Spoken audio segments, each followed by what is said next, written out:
Dr. Jackie's here, changing life loving you. Yeah, that's the groove, life loving you. Feel the truth, move, life loving you.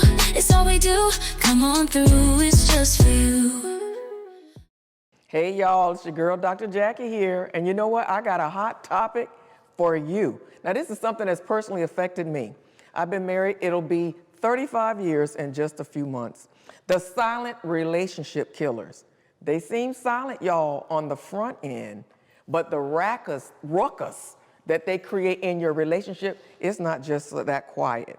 Also emotional disconnects and the power struggles that many couples deal with. So let's kick it off. One of the first questions was about finding emotional validation in your relationship. Mm-hmm. And I'm just gonna start that off. It's not even so much of a question as it is a topic. Emotional validation. First of all, let's talk about what that means. Let's break it down. For me, emotional validation is the feeling that I am heard and that I am seen. Do you realize how few couples feel that they're truly heard and seen? Now, there is a gender breakdown in this as well, but we'll talk about that a little later. Mm-hmm. But feeling heard and seen is really important. And depending on your attachment style, whether you're passive aggressive or whether you're a direct communicator, is gonna really determine how you respond once you feel as if you're not seen or heard in your relationship. So let's kick it off with a few questions. Well, let's start off with the stat. Mm-hmm. It says a 2022 survey of adults. Can they hear you? Yeah, they can hear me. Okay, well, go again, I'm sorry. Mm-hmm. A survey of adults aged 30 to 45 found that 68% felt unheard or invalidated during arguments, leading to dissatisfaction in their relationships. Why do you think emotional validation becomes such a big issue as couples start getting into their 30s? I think that a lot of stuff doesn't matter as much when you're younger, but take it from somebody that's that's older now. Ooh, cut that word out, that's aging. No, someone that is older. Because I look at it like this. I used to be able to go sleep on the floor on one of my friend's house when I was traveling. You get older, I used to be able to argue about certain things and it was more about the emotion and you could quickly get over it. But everything matters more as you age. Mm-hmm. Your comfort, your ability to feel that you have options and choices, that you feel good about your surroundings. You know, the calendar is counting down. And so I think that all of those things, plus the fact that you've lived a lot of life, so you got a lot of bangs, a lot of wounds and scars as a result, things start to add up. So I think that it means more now to people as they're getting older. Is that because there's a lack of time or there's less time? Do people have to work on their time management for emotional validation? No, I think it's more I'm saying that you've been through so much. If I think about who I was when I was just like 20, Heartbreak Hotel, I had never even checked in yet. But now I done been to Heartbreak Hotel, I done been to Put Back Together Hospital, General, you know. You've been through some things. And so I think that it's like, what do they say, the last straw that broke the camel's back? At some point it starts to become all of those things that begin to compound and that take you to an exponential place. And so I think over time, the more you've been through this ups and downs in the relationship, you've acquired more baggage. So that actually leads to our next question. It says 42% of adults in relationships report that their partner recognizing their family of origin causing resentment and neglect. So like you said, over time, resentment and neglect are building. How do we keep it from building? I think the answer to how we keep it from building is very simple, but it might be easier for some people than it is for others, and I'll start by saying that. The way that you keep it from building is you gotta stay on point. Well, what is it that I'm feeling and what is it that I need? A lot of times people don't know what it is that they really need. Because here I am, I'm living my life, I'm trying to love you. But I can't figure out sometimes, because if I could figure it out, we wouldn't even be sitting here having this podcast. But the truth is most of us find ourselves at an impasse where we're doing what we know how to do with our own baggage and our own defense mechanisms and our own triggers, but we don't really always figure out what it's going to take so that we can really make that person feel loved and received and so forth and so on. So I believe that part of the responsibility is that person's responsibility to know what I need, to be able to communicate, I'm feeling this in this moment. but this is what I need. And being willing to be a teacher and using that argument opportunity as a teachable moment instead, so I can bring somebody up to speed on what it's gonna take to get old girl right. You get me? Yeah. So from what I understand and what I'm hearing is that it's a combination of taking the time to understand that's where the person's at, and then also helping them teaching them what's going on, so you don't stay, I guess, you don't keep it, you actually resolve the issue, you teach them how to fix the issue, right? So what I'm saying is, first of all, if I'm upset about something, the way that the resentment is building is twofold. It's either because I never really told you, and I wait until it gets so much and then I blurt it out and then we're in it. Or I have told you, but you have not listened and heard me. Or maybe I told you, but and you wanted to know how to make it better, but I was unable to identify that for you. So you see why I say twofold? Yeah, it takes both. So I'm saying that if I'm hurting or feeling resentful about something, I need to first identify, if I have a listening partner, what can I teach them about what they need to do for me to meet my need? So that takes work. Because sometimes you're upset about something and you feel some kind of way, but you don't know what it's going to take for you to feel different. You don't know. You just know, I don't like that. So what do you want me to do? I don't know, but I don't like that. What do you say to the, because I hear that a lot. A lot of people saying, well, I shouldn't have to tell you how to X, Y, Z. What do you say to people who just don't know that they're trying?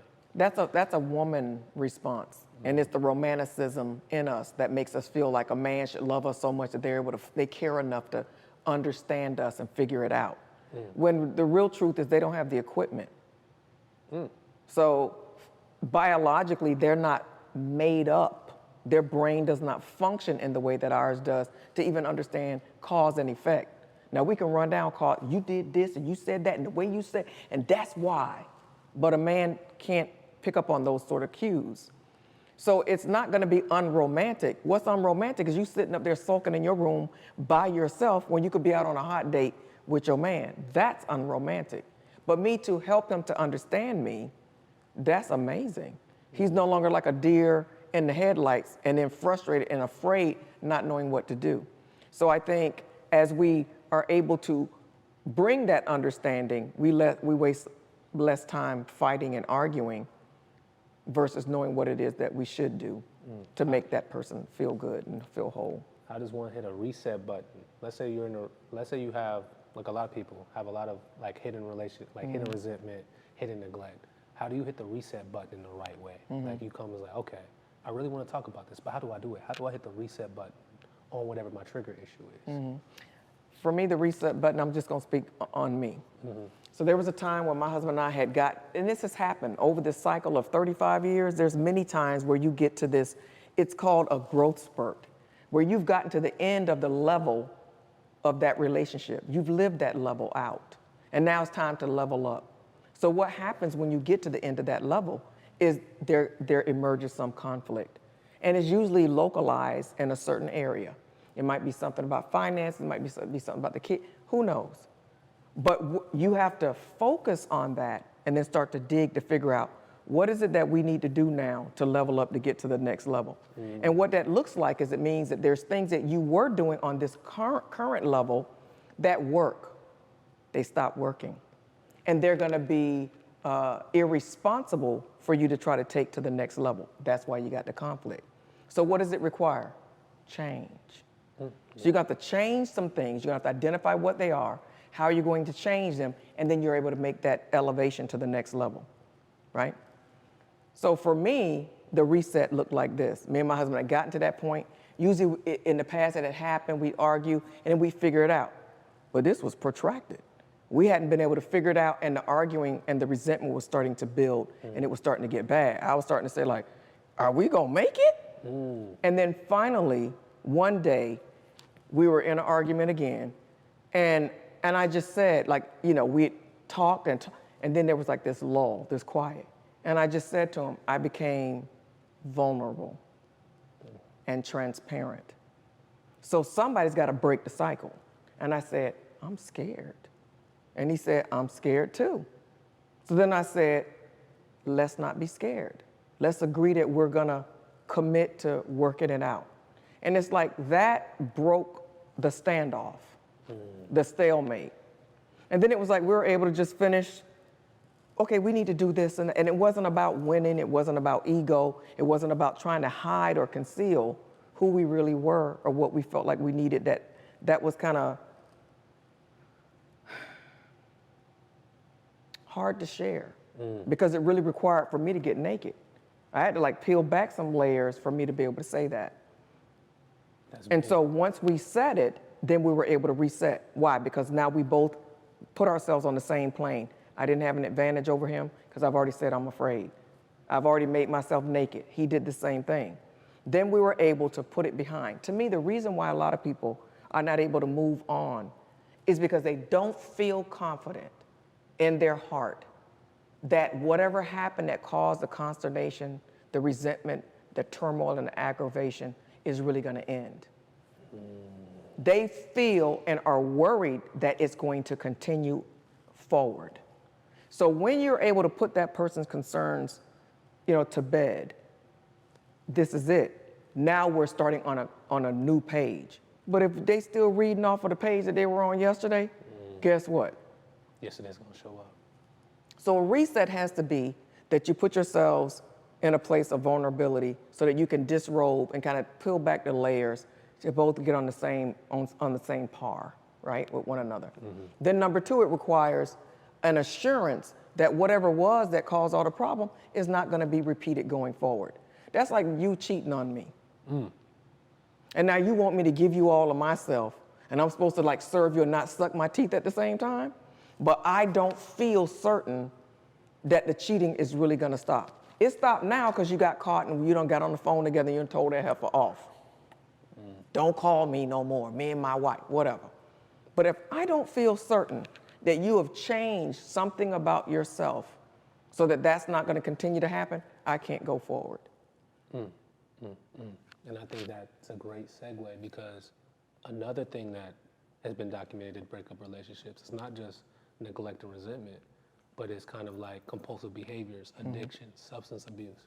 What do you say to those people who are going through like, you said you were going to fix this. You said you were going to do this. You said you were going to stop drinking late. You said you were not going to do X, Y, Z. Because those addictive, like compulsive patterns are another major pain point in a lot of people's relationships. Well, they interfere. You got a third person in the relationship with you. There it is. And every person in the relationship has demands and needs, right? So you're only one person. You got to have some time for self. You're going to give the rest to your family, your mate, and then maybe your children if you had any. But now you got a third person that's demanding time and that's demanding things from you. Finances, your presence, even your health and your condition. So that's the reason why it is a pain point, because you're competing now with something that it's a third person in the relationship.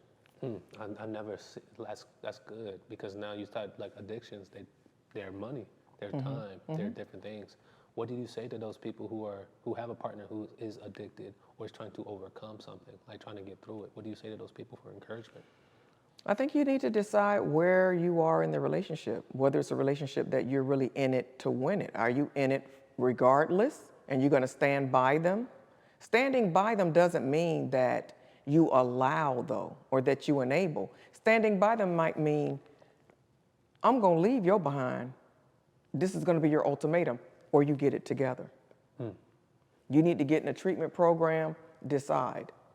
Really sticking with them might mean that you need to let them go to rock bottom before they decide that they want to be someone different. You got to remember that addictions are progressive, so they tend to get worse. And I don't know very many people, I know that I've met in my practice, that were able to just quit on their own. Some have supernatural tells that they heard an audible voice of God saying, from this day forward, don't touch it again. And instantly, they were sober, they didn't have a desire for it anymore. Let's just say that's not the norm. But I have heard of people that just on their own kicked the bucket. Well, not kick the bucket. Yeah, but God forbid. They didn't kick the bucket, but they stopped. But that's not the norm. Most people, 90% I would say are probably going to need some help. So what role do boundaries play in making sure that someone gets help? You love them, but you can't baby them. You can't enable them. What boundaries should someone set when dealing with someone who has compulsive patterns or substance abuse or what have you? I think once you've figured out that they have it and you see that it's, that's an issue because somebody can overdose. I mean, you can come home and find them, so many things can happen. You got to be feeling vulnerable to that. What are you willing to do? But I figure like this, whatever it is, you got to walk it out. Don't make a threat on somebody that has an addiction. Don't make a threat on anybody in your marriage. If you're ready to dole out an ultimatum, you should have figured out what it is that you're willing to do. You should already have that stuff on standby, ready to, to pull the string on it and execute. So if you're saying to them, you got to check into a program, that means that you already found a program or at least a couple that they can choose from. You've already, done the, what do you call it when you bring the family and everybody? You do the intervention. You've done the intervention. You got everything set up to go. And then they have to choose what they're going to do. And then you got to do what you must. But I don't believe that you should let anybody make a decision about your life and your future. I'm not going to wait for you to decide. I'm going to decide. Either you go along with that decision or not, if it's involving my life. Like, I'm not going to wait for you to say, well, I'm going to wait for you to decide. No, I'm going to let you know. I need for you to do this, or I'm not going to be able to stay in this relationship. So once you make that decision, I make my decision. That's me. And I respect everybody else's position. You just got to know what your position is and be upfront about it and live up to it. I think that's the biggest thing that I would say. Do you know how many women right now have cysts, have emotional issues because there's something that's in the human soul that requires that you're honest with yourself. If you say, I will never let somebody do this to me, and then it happens to you, because remember, this is all hypothetical. If this happened to me, I'll never. Hypothetical. But what about when it really does happen? There's a lot of people that realize, I'm not really where I thought I would be. I really can't pull the trigger like I just knew I would be able to pull it. That's okay. Find out where you are and figure out what you need to do from that point. Let's operate from truth. I thought I would have been able to just leave that joker. Okay. So now what is it going to take? What is the new boundary or the new marker that's going to indicate you're next? That's good. That's good. What do you think is one thing that people should do in order to get to a point where they can pull that trigger? You need to think about your worst case scenarios. What if? Isn't that usually the reason why we don't pull the trigger? But so what if this happens? Well, go to your worst case scenario. What is the thing that you would dread happening the most? And let's reverse engineer that. So if that worst thing that you feared would happen happens, what do? And once you start to map out, you can write it out on paper. This is what I would do. These are my options. It's so funny how it strangles the power that fear has over you when you take the first case scenario and you look it in the eyeballs and you deconstruct it. I would do this, or I could do that. I could call so-and-so. I could, Now all of a sudden it's lost its teeth. And you're able to see clearly your next move out of it. Amen. That's well said. Moving on to our next segment is talking about power dynamics in relationships.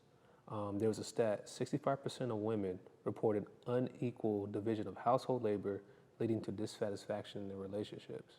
Why do you think household and emotional labor still feel so imbalanced, especially in current day times? Man, I can't believe 65%. 65. Well, when I was first married and coming up, it's like we did 80% of the work when it came to household cooking and cleaning and all of that.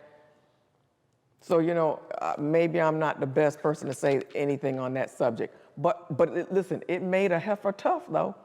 Look at me. I can jump down, turn around, and pick a bale of cotton. I can bring home the bacon and fry it up in my Teflon pan. Because it increased my bandwidth. I don't like it, though. I'm like the younger generations. I feel like partnership is what I'm looking for. I don't want to be doing everything by myself. I could be single if I wanted to do that. I agree that partnership is where it's at. And so we got to divide responsibilities. The responsibilities have to be divided. Like, I don't mind washing the clothes. I don't mind doing laundry. I hate putting them away. So my husband does that part. You know, I don't mind cooking, but if I'm cooking, then I shouldn't clean. So that division of duties.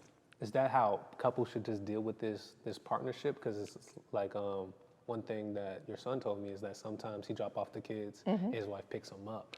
What are other ways that people can start navigating? Because each couple is different. How do people navigate that power structure now, especially now where partnership is more so at the forefront than quote unquote traditional roles? I think it's just a conversation. And I think partnership is powerful. I prefer it, like I just said. I prefer partnership. It's just a matter of discussing and also figuring out what's fair. Because even though, say for example, somebody's dropping the kids off and then somebody's picking them up, what did that take for you to do? If you're already off and you ain't rushing against the clock, is that really a fair distribution of responsibility? For me, it's not. Because I'm starting my day out in the morning. So I got to rush and get dressed. I got to rush and I'm in rush hour traffic trying to get to my job, to get the child dropped off, especially if I got to drop 2 off. I might have to leave the house over an hour and 30 minutes early just so that I could do those things, or up to 2 hours, depending on Miami traffic, right? And then get to my job on time. Now the stress is if you're off by say 3 o'clock or 4 o'clock and you're just picking them up and then driving home and you're you're not in rush hour. So you have to really dissect what you feel takes the most out of you. So for me, I remember dropping the kids in the morning was a lot. That, I felt like I'd already worked a full day's work. By the time I got to my job, I'd be like, oh my God, because I done been in kamikaze traffic with people dodging in and out of lanes. You know, I've already, had the beads of sweat on my forehead trying to make sure I got them into school, in their seat before the bell rung. And I had to be at my job by 8:30. I just felt like, man, getting them up, getting them dressed, getting them fed, getting them in the car, getting them to school, getting to my job on time, I was spent. I would prefer the latter to pick them up on my way going home. I see. So I'm saying you got to have the conversation. Also doing something, not just something that taxed me much, much more, but also knowing the things that I really dislike doing. So if I dislike putting clothes away, the fact that somebody else is going to take that off of me, you get some points. You get a little coupon for that. Okay. Yeah. So the conversation a lot now, especially in a lot of communities, is 50-50. Who's making the money, who's not making the money, doesn't matter. Especially now, statistics show women are a lot more educated, they're getting a lot more jobs, they're getting paid more. What do you say to those people who are having that tension of, well, I make this, she makes this, but I'm still the man of the household, quote unquote. What do you say about that emerging dynamic? Because that's a point of tension in a lot of relationships nowadays.